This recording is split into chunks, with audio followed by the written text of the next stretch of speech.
Hello. It says I'm live. I'm in a new location, obviously. Well, on the other side of that wall. So there's my excuse for it taking me so much extra time to get ready with the lights, the camera, and the Action Jackson. So hit your like button. You can't really see it. It's over here hiding in the dark. Hit your like button if you don't mind.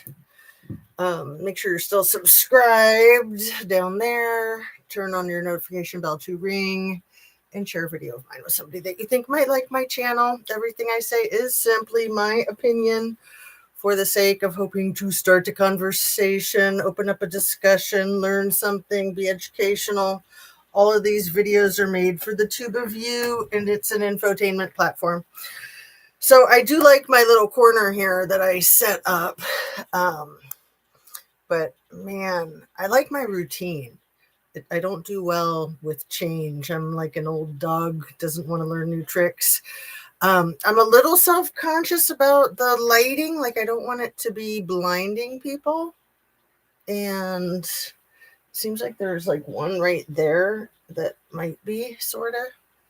Don't forget my head in the way of those, my big fat head. And let me just get started with my saddest of sadness around all these tragedies that are happening internationally, globally, worldwide. I want to give my deepest respects, of course, to all of the victims of all the violence, and the Brown University case is hideous. The Sydney, Australia, awful. Rob Reiner, nauseating.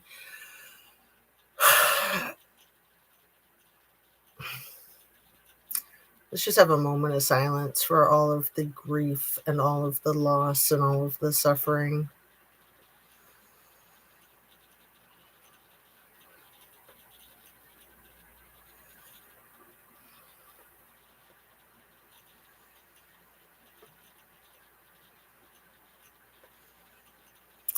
There's so much to say, but at the same time, there's sort of like nothing to say. It is just awful. Random acts of violence are horrible. Terrorist acts are horrible.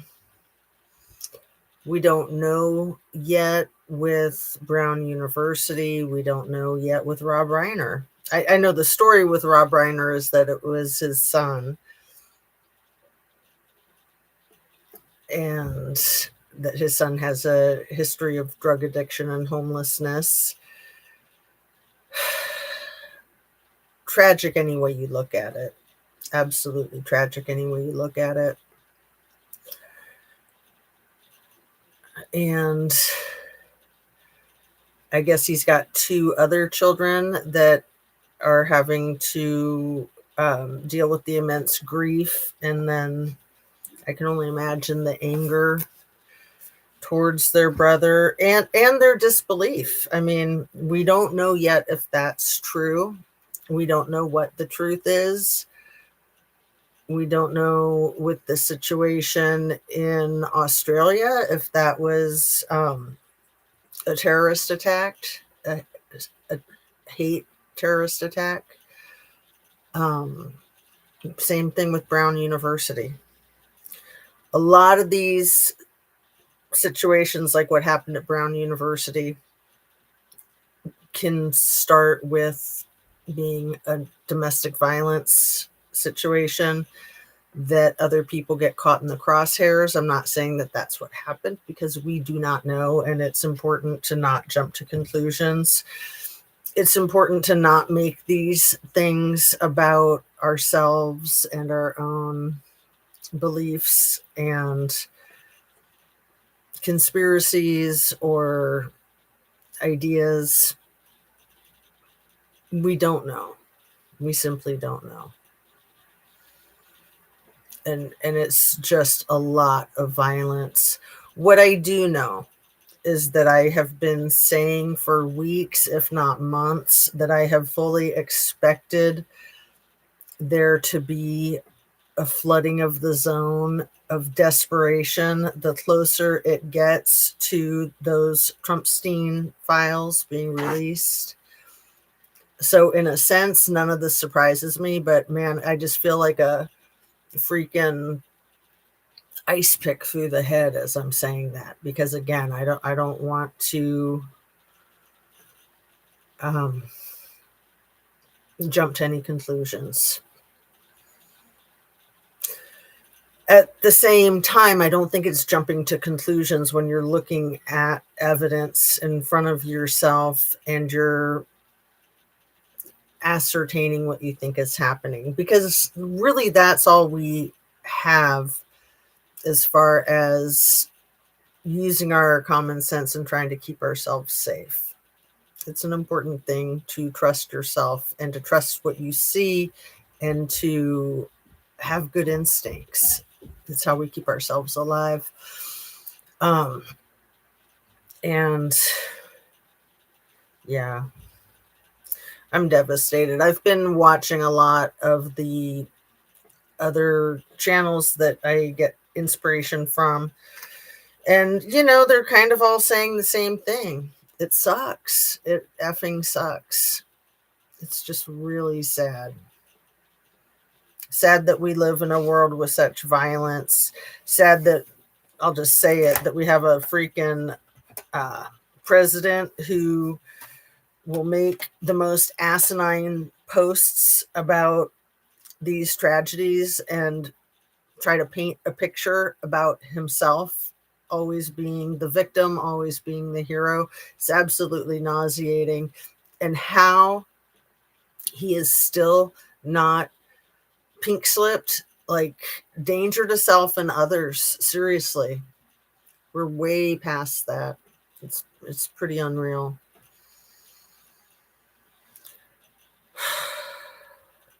Yeah, I'm finding myself just at the moment kind of not wanting to talk about this crap, not wanting to talk about Erica Kirk and Charlie Kirk and Donald Trump and how it could all tie in together. It's absolutely nauseating. So I just found out Bill Ackerman. That's a name I've been hearing for a long time. Bill Ackerman, I guess, owns CBS. Bill Ackerman was the person who allegedly had a lunch with Charlie Kirk in the Hamptons to try to get him to agree to take like $150 million allegedly from BB or BB's country, the country that begins with the letter I. And Charlie Kirk said, no, thank you. And then he told some people close to him about it and said that he was scared for his life for turning that offer down. And Bill Ackerman, I was like, I had no idea who it was, but the name kept coming up, and then it hadn't come up for a long time, and then all of a sudden it's coming up again. So CBS is rebranding itself as what, like the new Ultra Fox News, the Max Newsmax. And they did like a 1-hour interview with Erica Kirk. Like, who gives an F about Erica Kirk, man? She is some demented Handmaid's Tale queen wannabe with a very sketchy past that has been scrubbed off the internet. Interesting how her sketchy past is scrubbed off the internet. Melania's sketchy past is scrubbed off the internet. And Lindsay Halligan's sketchy past is scrubbed off the internet. I highly suspect that all three of those women were working for, let's just call it the company, the Trumpstein company. Erica Kirk winning that 2007 Miss Arizona teen pageant kind of wouldn't be so meaningful if it wasn't so secretive and so well scrubbed. I really wouldn't think that much of it if it weren't being hidden. It's almost like it's not true, but I have found the receipts of proof and I've shown those to you guys. You can go to my community tab to see specifically the yearbook spread that her family paid for from her 2007 Notre Dame Preparatory Academy in Scottsdale, Arizona, I think, where she graduated in 2007, and her family paid for a whole page dedicated to her and her pageantry and her winning, which, you know, is a reasonable thing for a family to do. And at the same time, why is it so hidden? Why is it so hard to find that or anything about that? The fact that her and Lindsay Halligan went to Regis University together in 2007. They're about 8 months apart in age. They both graduated high school in 2007. They both started their university there in Denver in 2007. Lindsay Halligan went on to graduate from there in 2011 before then going to law school at University of Miami. Erica transferred after a couple of years to a school in Arizona, but before Erica transferred, sometime in 2009, they competed for Miss Colorado together. They were both in school together for 2 years. They both competed for Miss Colorado in 2009 together, and they both won runner-up spots. Lindsay Halligan was third runner-up. Erica Kirk was fourth runner-up. Again, you could just say coincidence, but it's kind of hidden and it's not talked about. So why not just be upfront about that stuff unless there's something to it? So,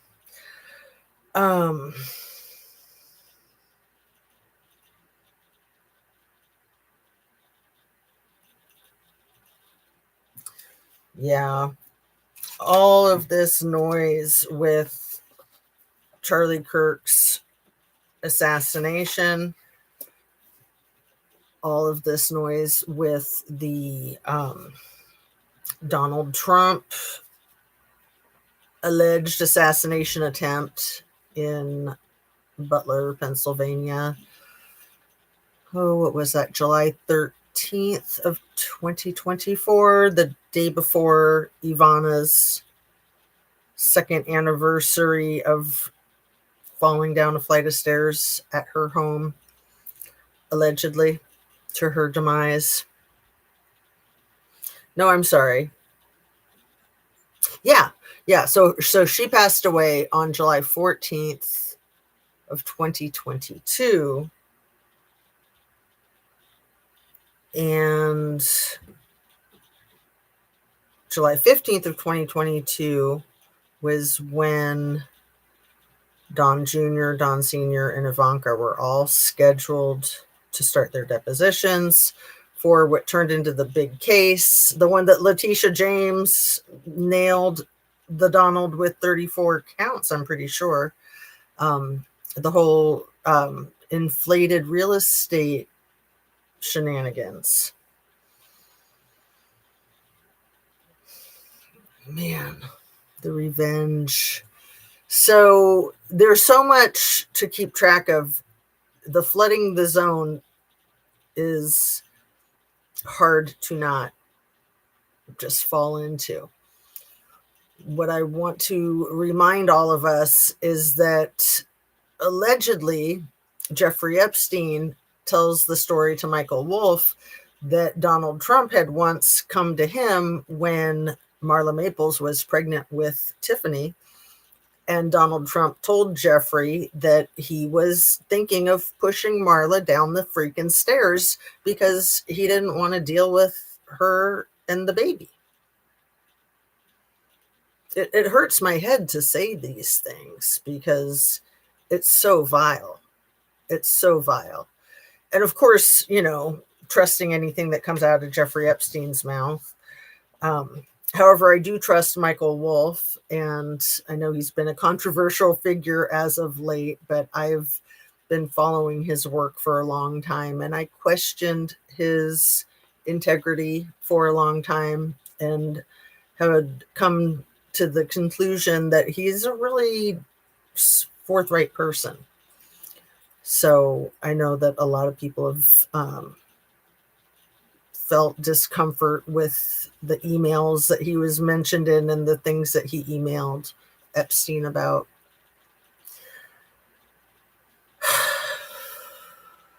So on a lighter note, there is a new South Park episode. Today's what, the 15th of December?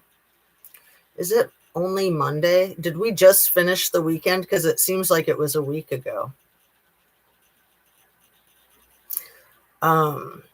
Seriously, man, the brain is just in a vice grip with all of this. I do try to not pay so much attention to the news. Anna Bees, my dear, I love you, honey. Thank you for coming in. It helps me so much to focus when I got somebody that I know I'm speaking with directly. How are you, honey? How's your day? How's your week? I'm sorry I've been so thin on the lives. The holidays. It's a busy time. So we all have 9 days until Christmas Eve. To me, it's just a lot of stress, especially in the role of being the mom. There's a lot of expectation. All I want to do is just chill out with the family. I could care less about the gifts. That's what everyone gets hung up on. And I've heard people talk about that this year would be a good year to not buy things, to boycott, to put the brakes on the economy with all this as like an act of rebellion. I was just talking about Trump derangement syndrome, and I saw you texted. So Anna Bees, did you hear about the MF post that douchebag put up on Truth Social about Rob Reiner having Trump derangement syndrome? Not only having it, but that he believed that the Trump derangement syndrome is what freaking took his life. Who's the etiology of the Trump derangement syndrome? Man, it's like a spike through the head, isn't it? It's just gross. So Rob Reiner was very outspoken about his democratic activist political beliefs. I'm out to eat with my daughter after her doctor appointment. Yes, that's what I was talking about, and made me look at my phone. Yeah.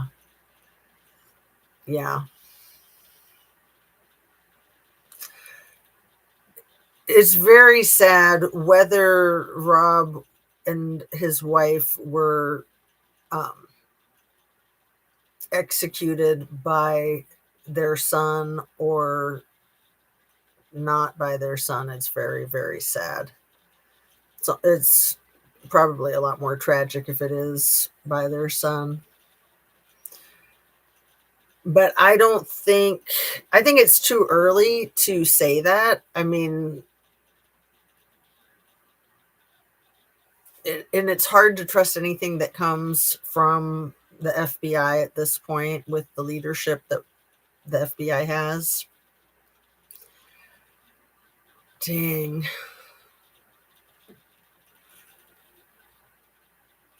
And he just finished that Spinal Tap 2. Have you seen the Spinal Tap 2 yet, Anna Bees? I have not. I've been excited about it for years, and I haven't seen it yet. It's nice that he at least finished that movie. And, Princess Bride, A Few Good Men, so many great movies attributed to Rob Reiner. And then, of course, Meathead on All in the Family. Just he gave a lot to our culture. He gave a lot to the country. No, I haven't seen Spinal Tap 2, but you've seen Spinal Tap 1, right? I had not seen Spinal Tap 1 until probably 1988, 1987. It had been around for a long time. Like, people that made me watch it were like, I can't believe you haven't seen this yet. Let me see what year the first one was. Spinal Tap. But, Phil Hartman's last movie was Little Soldiers or Toy Soldiers. So this is Spinal Tap was 1984. And then the voices of the Gorgonites in Small Soldiers, I think that's what it's called, Small Soldiers. The voices were the Spinal Tap characters.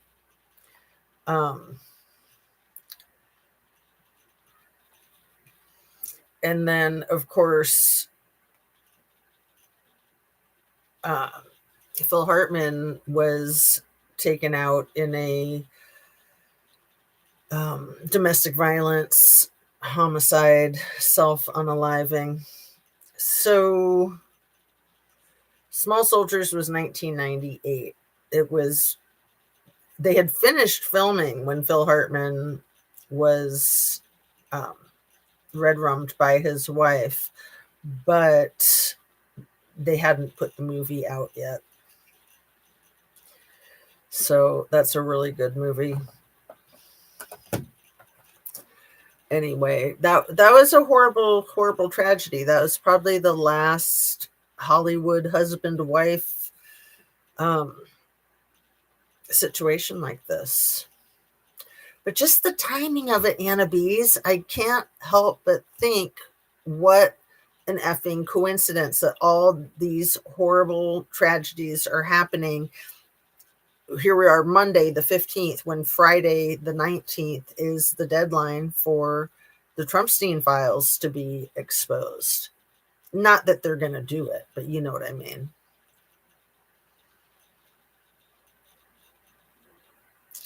Yes, you've seen Spinal Tap 1. So yeah, I didn't see it until like 3 years after it came out. I saw it when I was in college.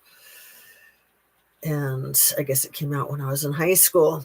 It seems like a movie I would have seen as soon as it came out when I was in high school. But it probably didn't get a lot of publicity. That probably took a while.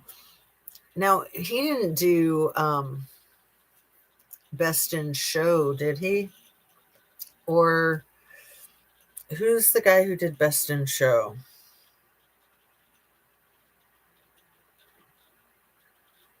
That's a whole nother director, I think. Christopher Guest. Yeah, he's done a lot of crazy esoteric movies.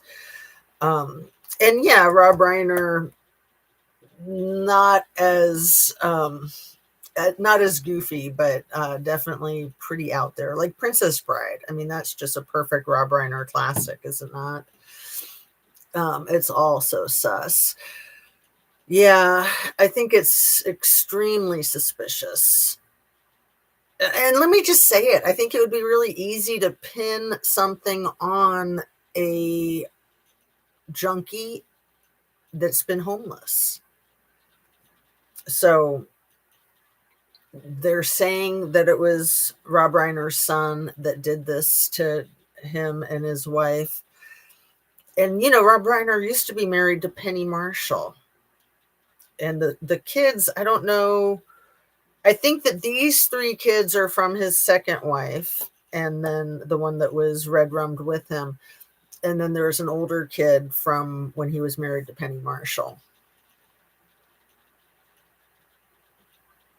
Now, isn't that funny, too? Because Lenny from Laverne and Shirley was in the Spinal Tap movies.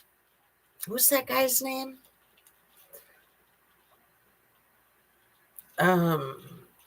Let's see.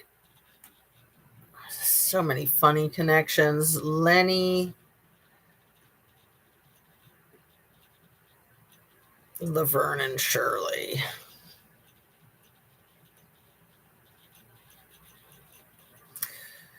And just funny how they went from these sitcoms like Ron Howard too.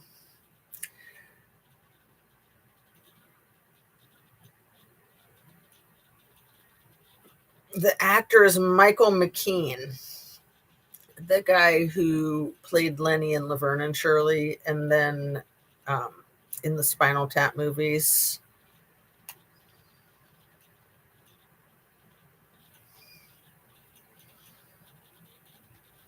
78 years old.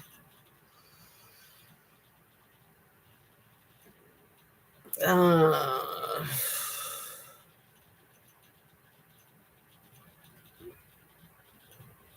so yeah, he was in a lot of the movies that Christopher Guest put together, like Best in Show.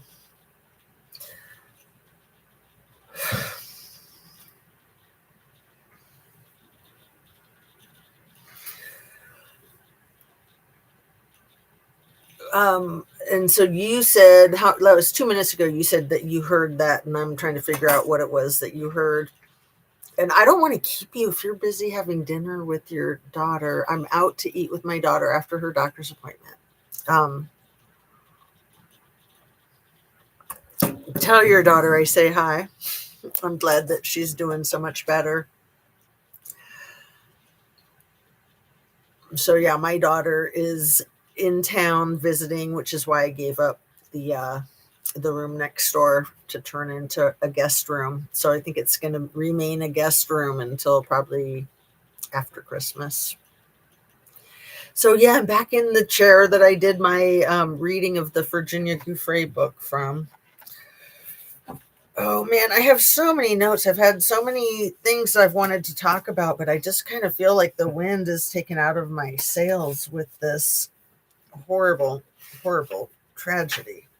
I mean, series of tragedies, absolute series of tragedies.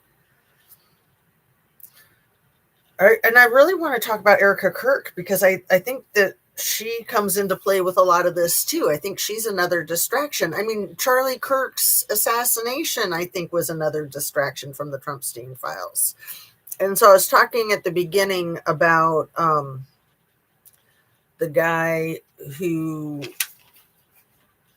met with Charlie in the Hamptons, who owns CBS. Did I write his name down? I think I wrote it down. I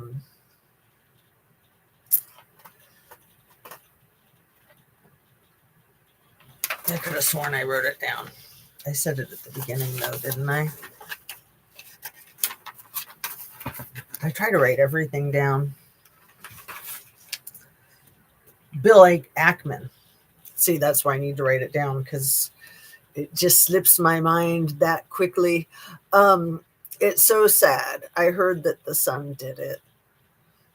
And even if he did do it, Annabise, he could have been like MK Ultra to do it so that they could pin it on him, so that they could use it as a distraction.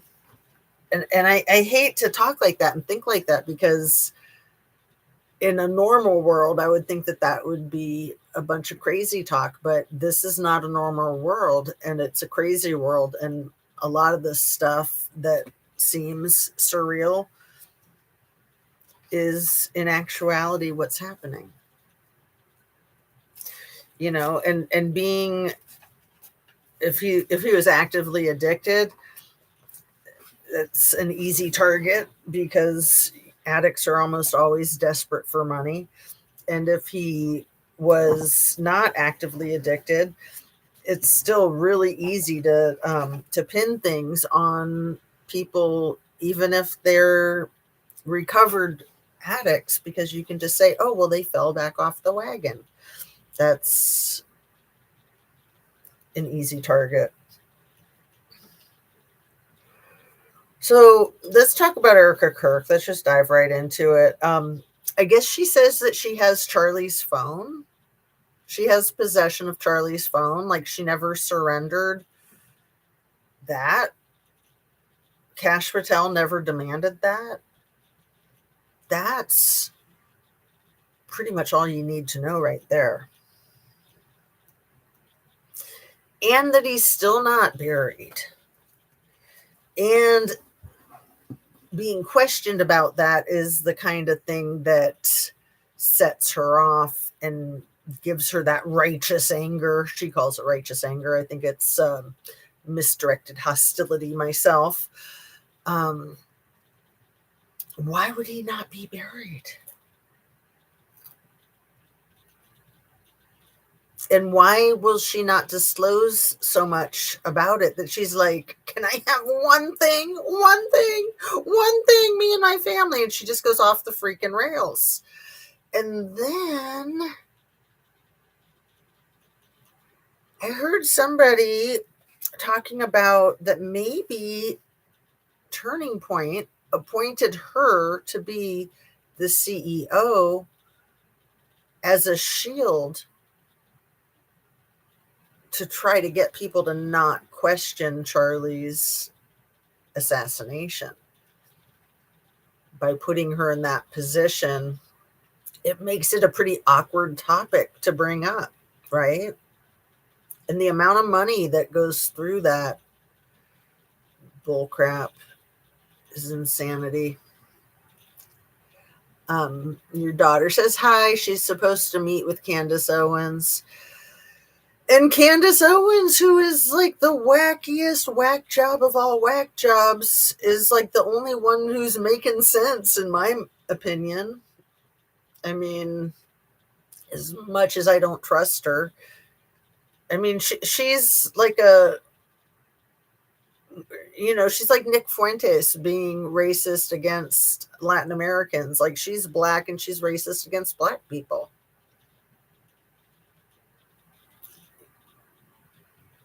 And I don't understand folks like that. I really don't. It's going to give me a brain bleed. So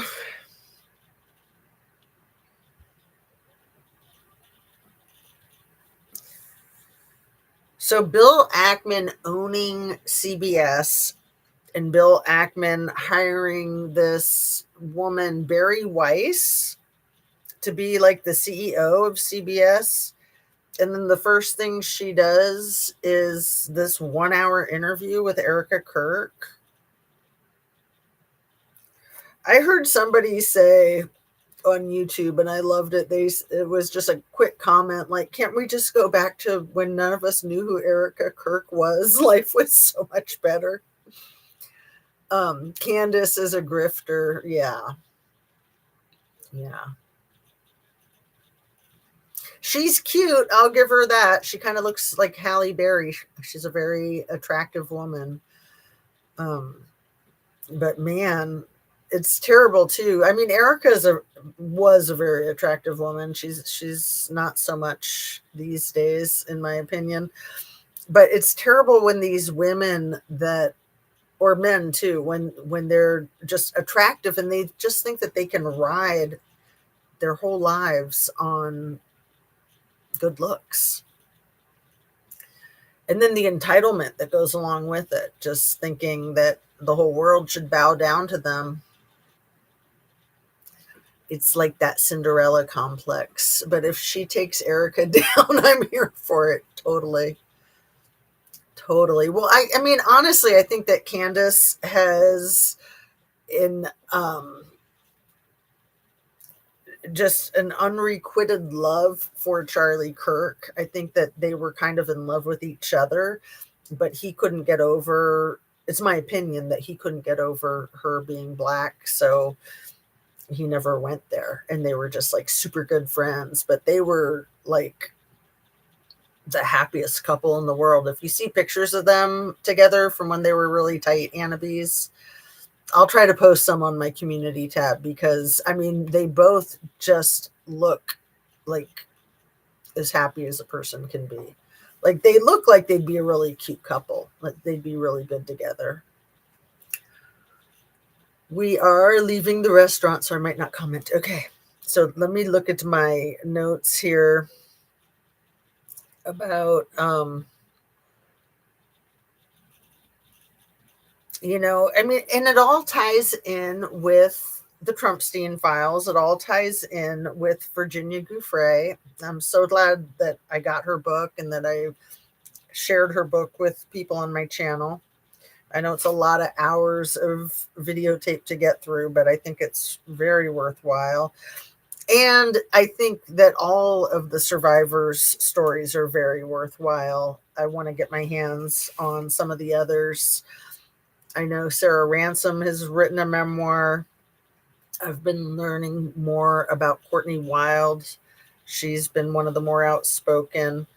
Um, you know, these people are really good, like Virginia Giuffre and Sarah Ransom and Annie Farmer, Maria Farmer. They're really good at just being level headed and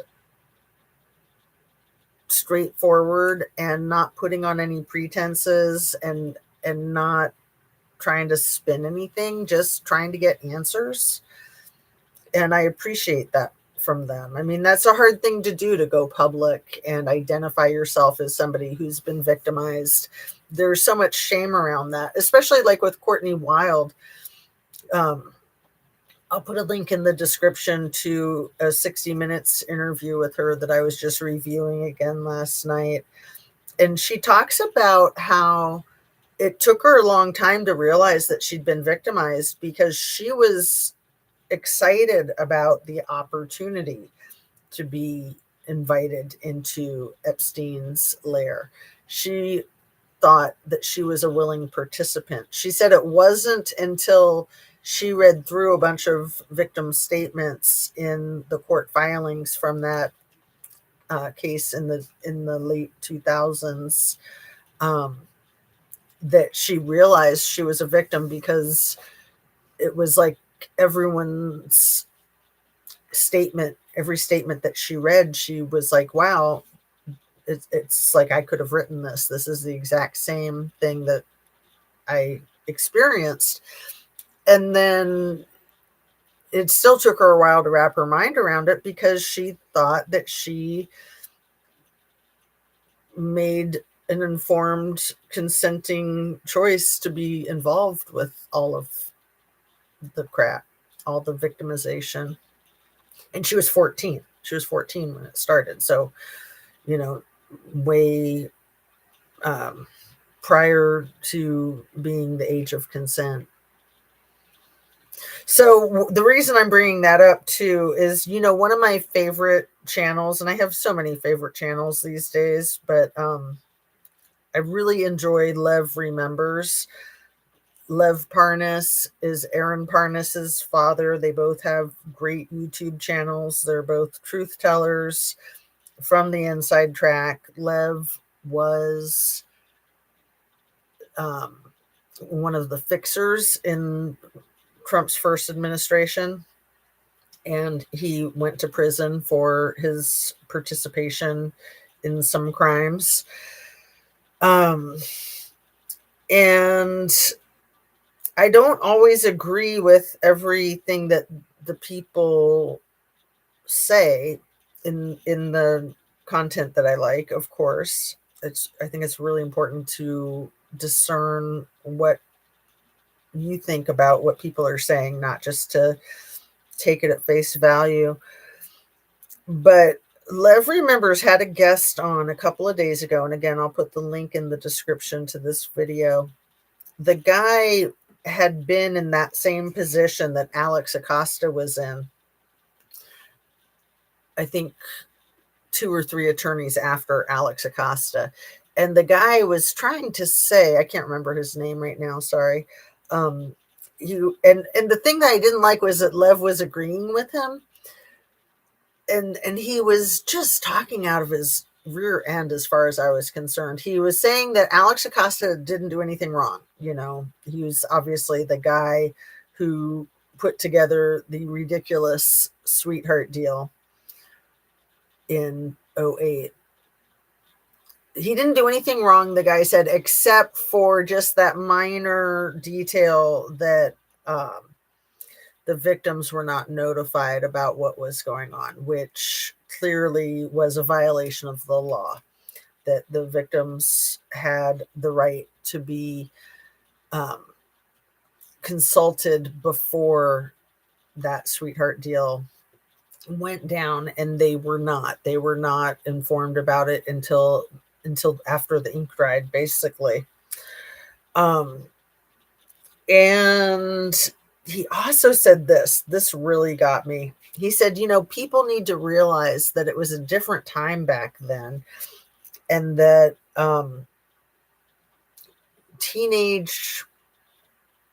teenagers who were involved in prostitution were not considered transporting victims. That's bullcrap. That's absolute bullcrap. It was a different time back then. It was prior to the whole Me Too movement, but no, teenagers were not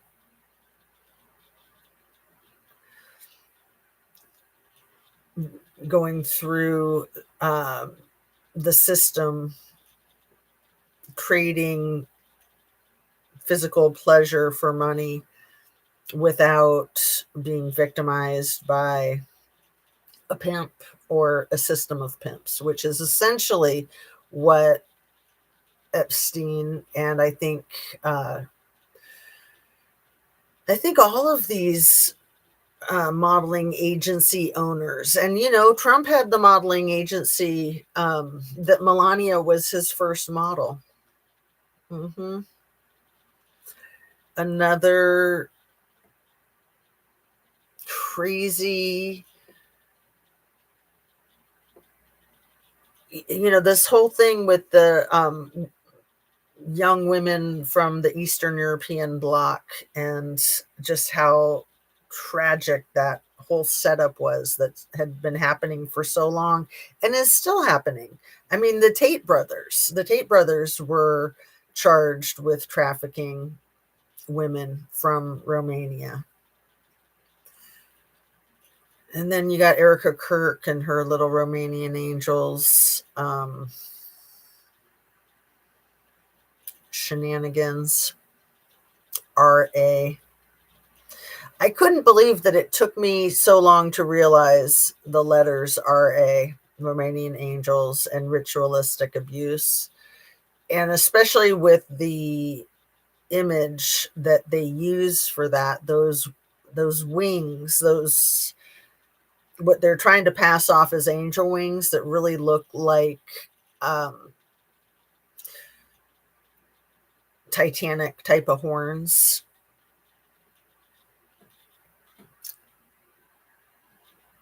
Yes, I've seen them together. Mail order bride. Yeah. And, Anna B's, I think it was Billied who was saying that she thought that Erica looked like she could be Ukrainian or from the Eastern European bloc. And at first I thought that was a pretty wild concept, but I am in full agreement with her. I've done some research on it, and you still can't find where Erica Kirk was born in Ohio. She was born in Ohio, USA. That's absurd. That's absolutely absurd. And then she's allegedly got a sister.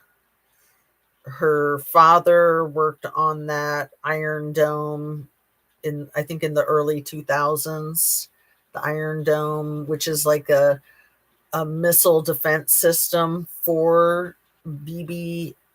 Oh, Anna B's. There's a freaking photograph. I'll have to use the photograph for my thumbnail because I hadn't picked one out yet, of Erica hanging out with BB's son back in 2019.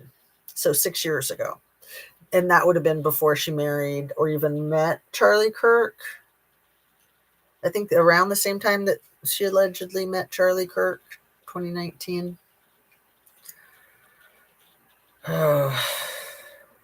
So she's been tight with BB's family. So her dad worked on the Iron Dome. Her mother and father allegedly divorced. Like, this is the story that they say, that her and her sister were born in Ohio, and then the parents split up. The mom moved to Arizona, and then eventually the dad moved there too. But the story was that the mom had a great job offer with the Department of Defense or Homeland Security, although that's in like the 90s, and Homeland Security wasn't a thing until after 9/11. And why Arizona anyway? Then her dad moved to Arizona too, but the parents had been divorced basically Erica's whole life. I don't know. I think it's really weird that they won't say where in Ohio they were from. That's a pretty easy question. That's pretty basic. I mean, they could just say Cleveland. That's a pretty big city. Nobody would know the difference. But it's absolutely impossible. Everywhere you look online, it'll say Ohio, USA. That's where she was from. That's where she was born. And then going back to Charlie Kirk's father knowing Trump from being hired to work on the Trump Taj Mahal, I think, or no, Trump Tower. He was hired as one of the architects for Trump Tower in the late 80s. And, you know, Charlie wouldn't have been born yet until I think 94 was the year that Charlie was born.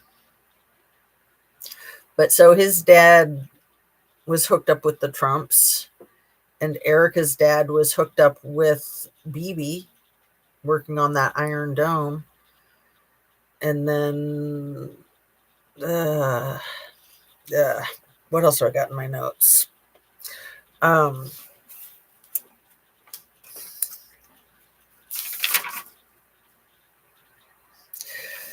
So the forgiveness that Erica talked about with the alleged shooter of Charlie, you know, weird how she can forgive him so quickly for taking the life of her husband, but she can't forgive people that are asking questions. People that just want to know, like, what the F is going on. And was she previously married to that Romanian guy? I want to look up the name. Erica Kurtz. Let me see if my voice to text will work. Erica Kirk's first husband from Romania.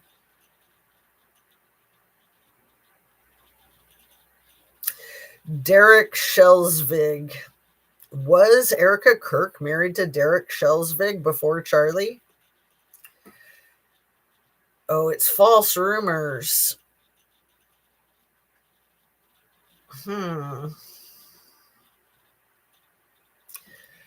So one of the things that I really like about what Candace Owens has said recently that is just such great common sense is that nobody's going to appoint a newly widowed mom into a CEO position 8 days after she becomes a widow when she's got a 3-year-old and a 1-year-old to deal with.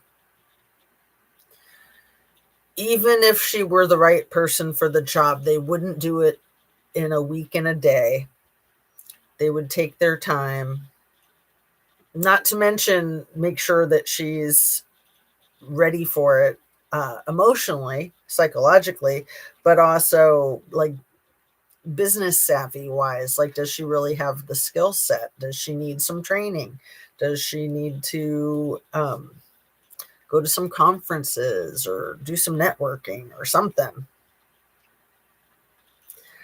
But today's the 15th. On the 7th, so a week and a day ago, Did you know, Annabes, that Erica Kirk did a fundraiser at Mar-a-Lago for $10,000 a plate dinners a week and a day ago?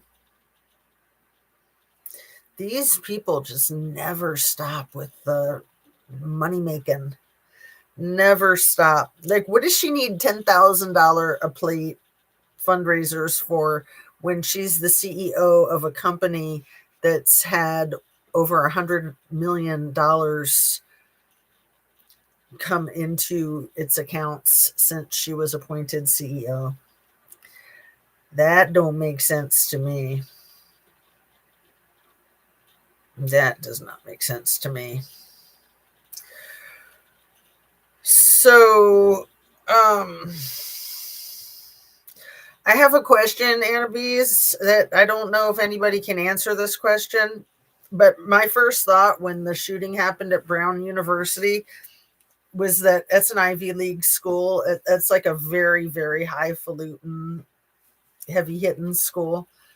And I thought, did Barron Trump maybe apply there and not get in?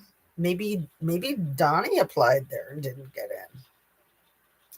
Is there a beef with Brown the way there was a Trump beef with Columbia, where one of his sisters went to law school? I think the sister that was a federal judge, his oldest sister, um, but that he didn't get in there and his son didn't get in there. And they've been uh, as picked on by this administration as Harvard, really. And that thing that the president said the day that it happened, on Saturday, the day of the Brown University shooting, and he was at that Christmas party talking crazy talk, and he said, I'm doing like the Erica Kirk thing, looking up. Dear God, tell me what to say. What did he say? The president said, things happen, talking about the shooting at Brown University. Yeah, things happen. And that makes him look really guilty to me, in my opinion. I can't help it. And then he put up a post like 2 hours after the shooting, or right away after the shooting. He put up a post that they had the shooter in custody. And then he had to put up another post a couple hours later, like, no, they didn't have the shooter in custody. But in that second post, he blamed the miscommunication from him on the local police department there. Just so tacky. Like the local police department there doesn't have enough going on, then they need his bull crap. Um, oh, what did you miss, dear? That was from 2 minutes ago. You said, dang, I missed it. Sorry, I missed your comment. Um,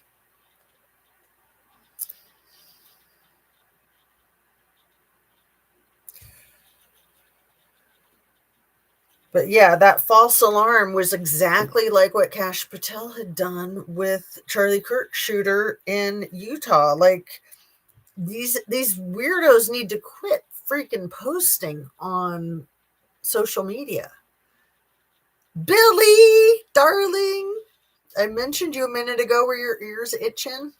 So happy to see you. Oh, the dinner. You missed that. So, Billy, darling, how are you, my dear? Awesome to have you both here. You guys are the wind beneath my wings here in my new little studio, my old little studio. I've gone back and forth from room to room over the years. Um, so yeah, talking about all these horrible tragedies, talking about the horrible freaking leadership or lack thereof. freaking crime boss is what he is. And I don't think it's any coincidence all of these massive tragedies happening the weekend before the deadline for the Trumpstein files to be released. Sure, these things do happen, but to be all piled up on top of each other. I think Brown University was Saturday afternoon. Sydney, Australia, I think was within 12 hours, like, because it's the other side of the world. It's kind of like people say it was Sunday, but Sunday, Saturday, I'm not sure. And then yesterday afternoon with Rob Reiner and his wife. And his wife, oh man, she looks so much like Penny Marshall. It's adorable. Because I'd forgotten that he was married to Penny Marshall before his second wife. But looking at pictures of his second wife, I was like, my goodness, she looks exactly like Penny Marshall. Definitely he had a type.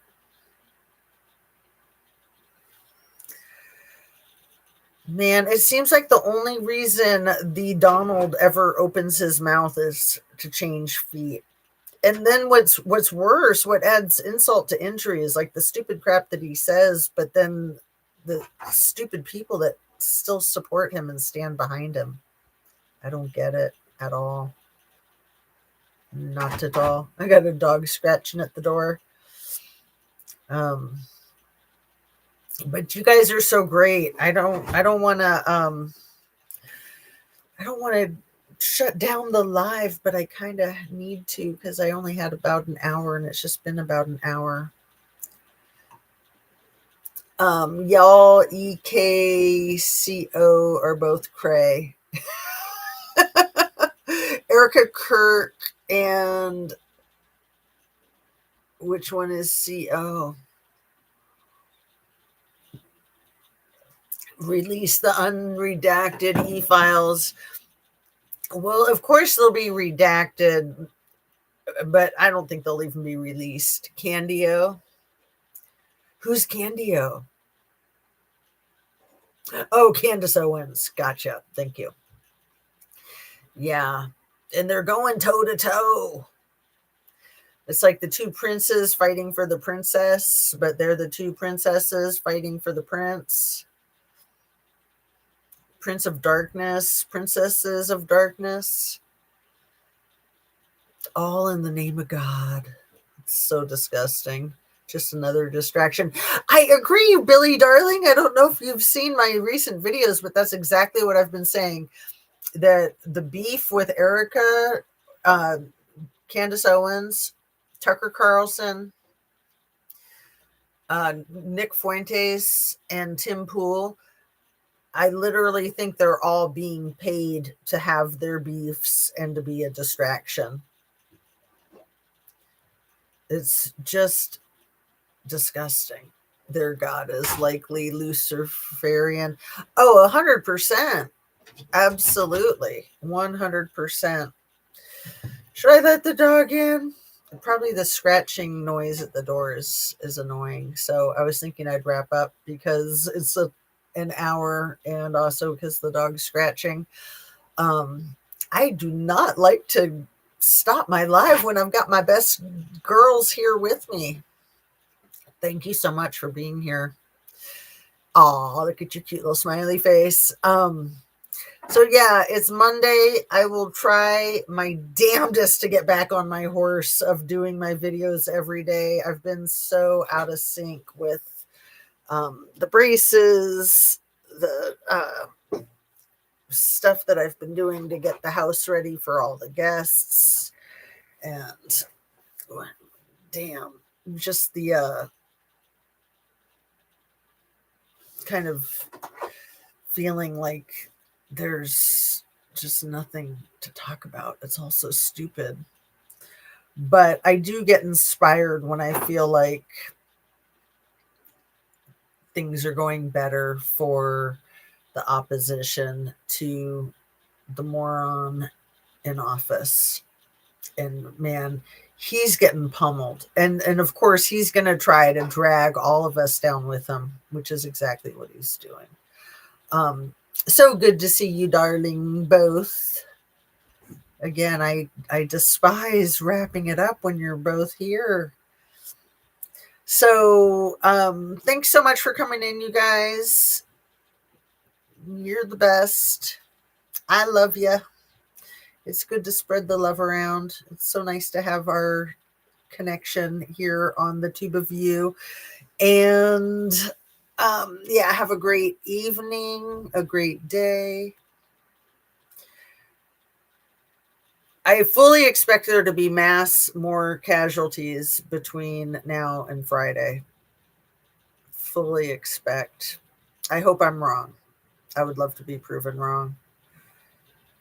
All right. Take it easy. Drink your water. Take care of yourself. Take care of someone else.